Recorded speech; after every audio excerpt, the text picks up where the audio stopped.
Hello everyone and welcome back to my channel. Today we are talking about my bookish gift guide. I've never actually done an official bookish gift guide before, but I thought I would this year because I've seen some controversial gift guides out there, or controversial in my opinion anyway, because there are certain things that people are telling people to buy for your bookish friend in your life. And some of the things on these lists I actually really don't agree with. So I thought I would put out my own bookish gift guide. So let's jump in with what you should buy and also what you should not buy. So starting with the most obvious one, the thing we should just get out of the way is books. Should you buy books for your bookish friend? I think obviously the answer is yes, if you do this in a quite considered way. I think it can be such a lovely gift. I think it's important obviously that you find a book that they haven't yet read or they don't already own that's on their TBR. I think it's obviously important that you put a lot of thought into the book that you're buying for them, that you like it a lot yourself and you recommend it to them, because sometimes we can love books ourselves so much, but there can be themes or tropes or certain things in the books that actually wouldn't be perfect for every person to be reading. So check if your friend or family member has a public Goodreads account, or add them on Goodreads, or any other kind of book tracking website. Maybe they use Fable, maybe they use Storygraph, but whatever they're using, they probably have a big long list on there that is their TBR or their want to read list. You can then just go through that list and pick a book that you think sounds interesting, or you can pick a book that you've already read that you want them to prioritize more, or just any books that are really highly rated or really got a lot of buzz around them, and you can buy that book for them. The other way that you can buy books for your bookish family member for Christmas is that you can get them a special edition of their favorite book. So for this one, as a caveat, I would say check that they actually like having special editions, because some people love them and some people don't. But I do think most people would love to receive a special edition of their favorite book for a gift. And there are so many different types of special editions. Some of them are obviously really hugely expensive. I'm thinking in particular like the Folio Society editions that are just absolute works of art. They are stunningly beautiful, but they are not within everyone's budget. But there are so many different types of special editions. This is not only for classic books, this is also for lots of recent releases, have special editions alongside them. If you are looking for a more classic book as a special edition, or a modern classic, I actually have a whole video about different types of special editions that you can buy, which I will link up here somewhere, so you can check out that list and see which one do you think suits the taste of the person that you're buying a gift for. So that's my first what to buy. On the other hand, my first thing of maybe what not to buy is actually, maybe controversially, an e-reader. So I feel like not a lot of people are going to agree with me here, but just if you are considering buying an e-reader for someone for Christmas or for their birthday, then I would just say be really sure that they definitely need it and want it. This is because not everybody likes e-readers and likes reading off e-readers, and especially because it's a slightly more expensive gift. I don't want you to buy it for someone thinking that they will be obsessed with it, but in actual fact they're obsessed with reading paperbacks and would have been happy with a book from a charity shop instead of quite an expensive e-reader. Now I do have a Kindle and I really like using it, but for me, in terms of the medium of reading books, it's the thing that I use the absolute least. So I wouldn't want someone to spend a lot of money buying me an expensive e-reader for me only to feel like I then have to use it. So this might be all coming from a personal preference, but I know that I'm not the only one out there who would prefer a cheaper e-reader or to buy it for themselves when they feel like they need it. I also would just caution you to not get caught up with buying new Kindles, because they release new ones year on year, but they all do basically the same thing that the old Kindles still do. So the next thing on my to buy list is reading journals. Reading journals are so much fun, and they are such a creative way to physically track your reading. Lots of people don't like using websites or apps to track reading and like to do it physically. And there are also so many different themed reading journals that you can have. For example, there is of course my reading journal that I have very recently launched, which is themed around reading around the world. So this is a reading passport, and every different page you can fill in at the top which country you're reading from and then have your review in that page. And I did a video recently where I started off this journal and my scrapbooking progress of filling some of the pages in, and it was great fun. So if you know that someone's doing a reading around the world challenge, then this could be a great gift for them. But obviously you don't have to buy this one in terms of reading journals. There are so many different ones out there, and it depends if someone is more creative and they'd want a more of a blank space to be able to do their own scrapbooking, or if they're more structured, kind of like I am, and they would need kind of boxes to fill out. But there are so many different reading journals and they're a really fun gift, I think. So my next thing on the maybe what not to buy list is a reading pillow. I've seen these everywhere recently. They're very popular on TikTok and people are selling them as the perfect kind of pillow for a reader. And I think this probably would be a good gift for a lot of people, but I just know personally, if I was to receive something so large, these things are huge. They take up so much space and they're also a certain aesthetic I don't think fits in with everyone. I just wouldn't say that this is one of those things that are an absolute must-have for every reader, like lots of people are kind of purporting them to be. I think this is one of those things instead of being a great gift. It's more than something that you would buy for yourself if you're seeing it as a gap, that's something you would actually use in your own home. But that brings us up to the next category of things that I do think are really fun gifts to give, and that is kind of book accessories. So these are book accessories or reading accessories to make the actual experience of reading your book more fun or more personalized. One thing that I have seen that I think is a little bit more usable than a reading pillow is a book light that you can like attach to the side of your bed or that you can attach to the top of the book, and also book stands or book holders or Kindle holders. So you can kind of have this setup where you can have kind of almost a hands-free situation for reading in bed or reading on the sofa. So I do think that these can be really fun, especially for people who do prefer to read probably on a Kindle. The next little book accessories that I think personally are really cute are adorable little bookmarks. And these I think are great gifts because they can be so personalized to someone. And with bookmarks, it's like there's never enough. Like you can have thousands of bookmarks as well, and there'll never be one where you actually need one. So I think these are a pretty safe bet to buy someone. If it's more of a Secret Santa situation as well, these bookmarks can be obviously incredibly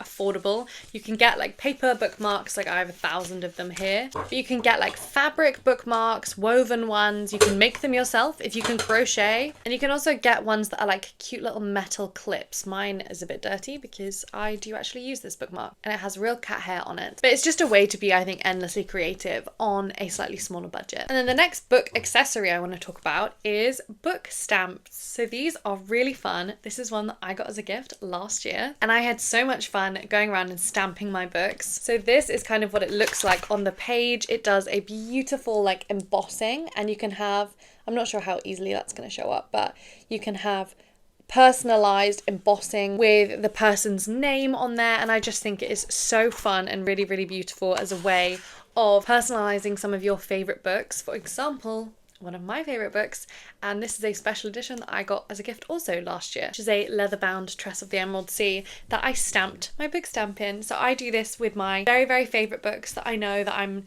never going to be giving away. And I also think these are really handy if the receiver of the gift is very open with lending out books to everyone, because it can always serve as a little reminder at the beginning that this is from the library of whoever. I think that's a very fun way to kind of mark your books. Another cute book accessory that you could give someone as a gift is a book cover or like a book envelope. So these are protective covers that you can put around your books if you're throwing them in your bag, if you're putting them in a suitcase. It's just to protect the book if you're traveling around with it. And these can also be really cute, really personalized. Literally the options are endless for these kind of things. So the next section of what to buy is kind of the more book themed gifts. So instead of accessories that make the actual process of reading kind of a bit more special and personalized, these are things that are themed about books themselves. So let's just run through some of these very quickly. I recently saw some of these book pins and I'm absolutely obsessed. I really love this, and I think that these could just be such great gifts for so many different people because they're so personalized. If you know someone's favorite book, but maybe you know that they don't love having like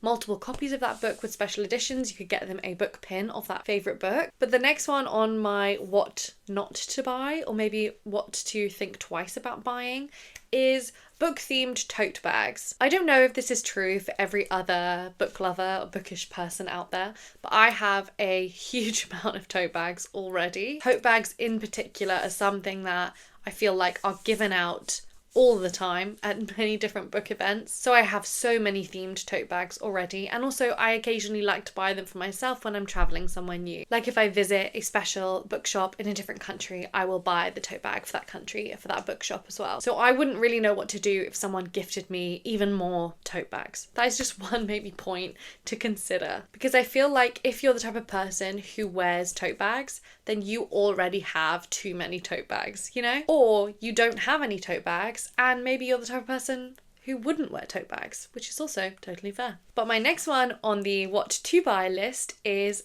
themed candles. I'm obsessed with these. I think that unlike tote bags, candles are something you can never have too many of. There are so many different companies doing really, really cool themed candles about the vibe or the essence of being inside a story. I know that everyone, especially during the winter, like there's nothing better than lighting a candle, getting on the sofa, getting all cozy and reading a book. And smell is so associated with memory as well, and I think it's just like adds a heightened experience to reading a book when you have a candle burning. And these come in all different sorts of budgets as well. Next up, another thing that can be hugely personalized is to get book themed jewelry or earrings. This again, I would say, really think about the person that you're gifting for, because some people would like things to be a little bit more literal and some people would more like it to be a little bit more abstract. Like for example, if you're buying earrings for someone who loves the Hunger Games, will they literally be wanting to wear like the Mockingjay symbol as an earring,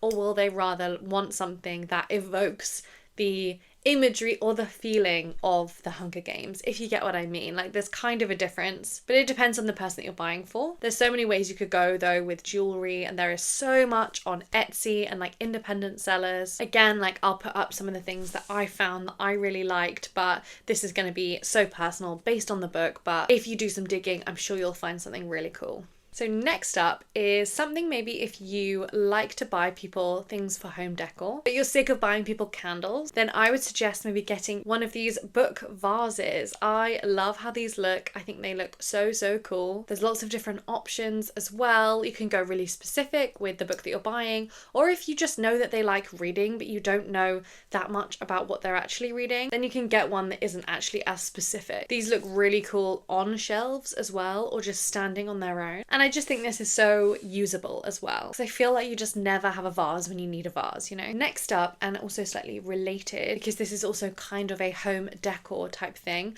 but this is something for someone who's a little bit more crafty. You could get someone a book nook. So these are really cool, and you actually build them yourself, and they slot into your shelf. It just adds this really beautiful, whimsical kind of addition to any bookshelf. There are also so many of these available. I would say they're probably not as suitable for like young children. I think some of these can be very much a labor of love and like a bit more complicated to put together. They're not like something you can just whip out in half an hour. So it is for someone who really likes doing things with their hands and being crafty and being creative. Next up, another option that you could get for the book lover in your life, if they also love tea and coffee, is a mug with tea and coffee. This could be a really cute little gift set, and I think this is just a all-around winner for so many different people. Who doesn't like a mug? Who doesn't like tea or coffee or hot chocolate as well? There's actually a few bookish kind of like subscription services that you can get where they will give you a book and also like a tea or a hot chocolate of the month. So if you were looking for a more like long running gift, I think these are amazing. And my final thing that I want to suggest to the book lovers in your life, and this is especially for the audiobook lovers who I think don't get enough attention usually